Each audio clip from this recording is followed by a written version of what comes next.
ज्यादा कुछ बता नहीं पाए मुख्यमंत्री मोहन यादव। 2 साल में ठोस उपलब्धि मुझे नजर नहीं आई। मोहन सरकार के 2 साल पूरे होने पर मुख्यमंत्री मोहन यादव पत्रकारों के सामने आए।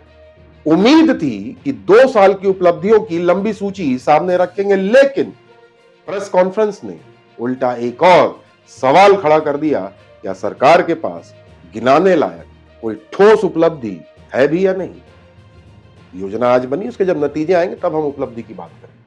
मोहन सरकार के सबसे पहले आदेश का हिसाब तक नहीं दे पाए सीएम साहब।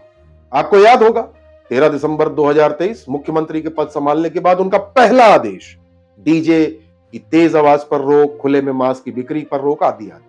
लेकिन जब पत्रकारों ने इस पहले आदेश के परिणाम पूछे तो मुख्यमंत्री कोई ठोस जवाब नहीं दे पाए। यह सवाल प्रेस कॉन्फ्रेंस के सबसे असहज क्षणों में से एक रहा। आप ही बताइए, आपके शहर में क्या तेज आवाज के डीजे बंद हो गए? शायद नहीं।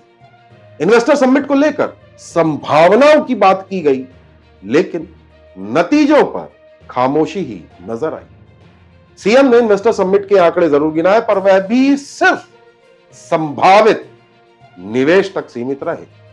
इनमें से कितना निवेश जमीन पर उतरा, कितने प्रोजेक्ट शुरू हुए, कितने रोजगार मिले, इन आंकड़ों में अभी संभावनाएं हैं।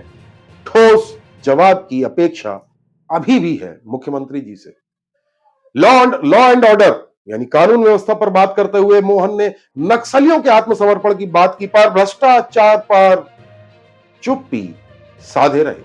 नक्सलियों के आत्मसमर्पण को राज्य सरकार की बड़ी उपलब्धि बताकर मुख्यमंत्री ने लंबा भाषण दिया। मानते हैं बड़ी उपलब्धि, लेकिन मध्य प्रदेश में बढ़ते अपराध, महिलाओं पर अत्याचार, पुलिस पर से घटता आम जनता का भरोसा, सिस्टम में जड़ जमा चुका भ्रष्टाचार, अधिकारियों का निकम्मापन, इन सभी पर मुख्यमंत्री ने कोई टिप्पणी नहीं की। आर्थिक मोर्चे पर मौन दिखाई दिए मोहन यादव। मध्य प्रदेश की बिगड़ती आर्थिक स्थिति पर भी कुछ नहीं कहा गया। राज्य सरकार लगातार कर्ज ले रही है, लेकिन इस पर भी कोई टिप्पणी नहीं आई। यानी आर्थिक सेहत को लेकर कोई उपलब्धि है भी या नहीं, ये नहीं पता। आपको पता होगा, बजट दुगना करने की बात जरूर कर रहे हैं। प्रदेश सरकार की उपलब्धि का मंच था, लेकिन इस दौरान गिनाई केंद्र सरकार की योजनाएं। मोहन यादव सरकार की उपलब्धि बतानी थी, लेकिन मोहन यादव ने गिना दी Ken Betwa link project, Parvati Kali Sindh project, PM मित्र पार्क, वो जो टेक्सटाइल वाला था, पीएम एक्सीलेंस कॉलेज, एयरपोर्ट और एविएशन फैसिलिटी, उड़ान योजना आदि आदि। अब यह समझना मुश्किल था कि वे प्रदेश सरकार की उपलब्धियां बता रहे थे या केंद्र की योजनाओं का विवरण दोहरा रहे थे। सवाल तो बहुत, पर जवाब नजर नहीं आया। मुख्यमंत्री मोहन यादव ने शिवराज सरकार पर ही सवाल खड़े कर दिए। सबसे चौंकाने वाला क्षण तब आया जब मोहन यादव ने सिंघस के आयोजन को लेकर पूर्व शिवराज सरकार, ध्यान रखिए पूर्व शिवराज सरकार, पर तंज कस दिया। उन्होंने कहा कि पिछली बार सिंघस में नर्मदा का जल लाया गया था और उन्हें साधु संतों ने इसे लेकर कुछ नाराजगी, असहजता व्यक्त की थी, और इस नाराजगी पर मोहन ने अपनी सहमति भी दी थी।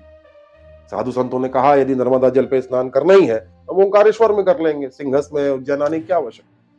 कुल मिलाकर पिछले 18 साल जिस पार्टी की सरकार रही उसी पर सवाल खड़े कर दिया, यानी अपनी ही भाजपा सरकार पर। मुख्यमंत्री ने नीतियों की तारीफ की, पर नतीजों पर ठोस कुछ नहीं कह पाए। मेट्रोपॉलिटन पॉलिसी, इन्वेस्टर समिट, बड़े होटल, सस्ती बिजली, शिक्षा और किसान आदि योजनाओं पर चर्चा की गई, लेकिन इन नीतियों से कितने परिणाम निकले, इस पर मुख्यमंत्री जी कुछ खास आंकड़े, ठोस आंकड़े नहीं दे पाए। भोपाल का मास्टर प्लान पिछले 20 साल से नहीं बन पाया, इस पर भी कोई टिप्पणी नहीं की गई, जबकि मेट्रोपॉलिटन पॉलिसी की बात की। बिना मास्टर प्लान के मेट्रोपॉलिटन नीति कैसे बनेगी भैया? उधर महंगे होटलों की उपलब्धि बताते समय शायद सीएम यह भूल गए कि इन होटलों में गरीब जनता प्रवेश भी नहीं कर सकती। जमीनी मुद्दों पर जो कहना चाहिए था वह नहीं कहा, कुछ गोलमाल सी बात हुई। गौ माता को सड़कों से हटाने की योजना की बात की गई, सवाल पूछे गए।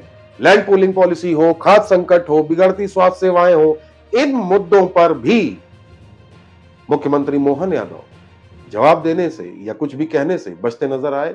उधर योजनाएं कागज पर हैं, लेकिन जमीनी हकीकत आंकड़ों से मेल नहीं खाती, मेरा नजरिया है। आखिर 2 साल में क्या मिला? 2 साल पूरे होने पर सवाल यह है कि क्या मोहन सरकार के खाते में कोई व्यक्तिगत ठोस नपी तुली उपलब्धि है या नहीं? अब तक के जवाबों और प्रेस वार्ता के आधार पर इसका उत्तर शायद यही होगा कि अभी तक कोई ठोस कॉन्क्रीट मेजर रिजल्ट नहीं है। घोषणाएं बहुत है, पर उपलब्धियां अभी भी प्रतीक्षा सूची में है। हम आशा करते हैं कि जल्द ही या अगले साल भाजपा सरकार अपनी उपलब्धियों में कुछ ठोस आंकड़े भी प्रस्तुत कर सकेगी। बहुत बहुत धन्यवाद।